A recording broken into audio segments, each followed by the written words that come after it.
I saw this physics problem, it looked fun, so I'm going to solve it, and nobody can stop me.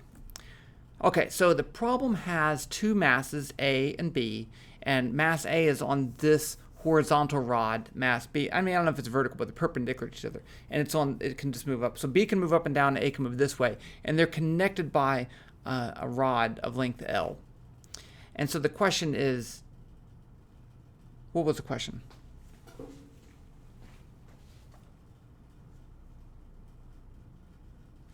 Okay, that's what it is. If A slides to the right with a speed v, what's the velocity of B when the angle alpha is 60 degrees? I mean, I remember doing a problem like this and I just have no idea what's going on.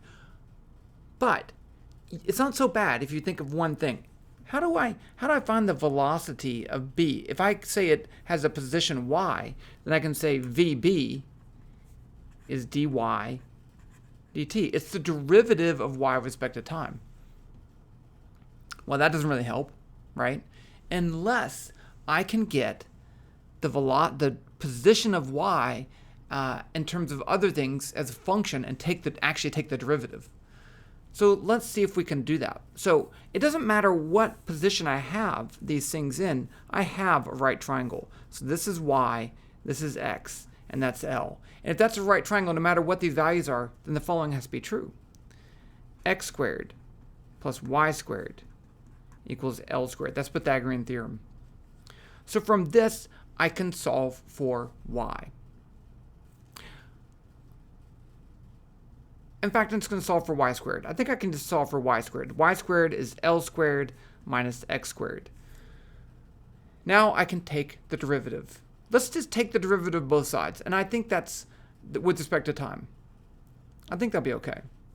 So if I take the derivative of both sides, so I can say d of y squared with respect to t, that's going to be d L squared with respect to t minus d x squared with respect to t.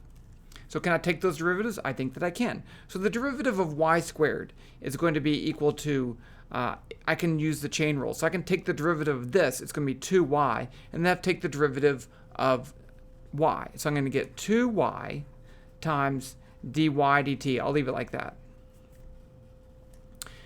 equals the derivative of L, well, L is a constant, so that term is 0. And then the derivative of this, I'm going to get 2x dx dt.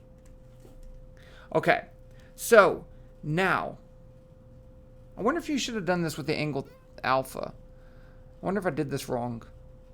Well, let's keep going. Mistakes may be made. I just jumped into this like, oh, I can do this problem.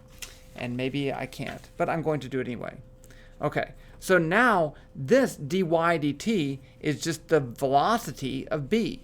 And this is the velocity of A, which is called V. So I get 2y VB equals negative 2x V. They just called it V in the problem. Okay, so now I can solve for VB, which is what we want.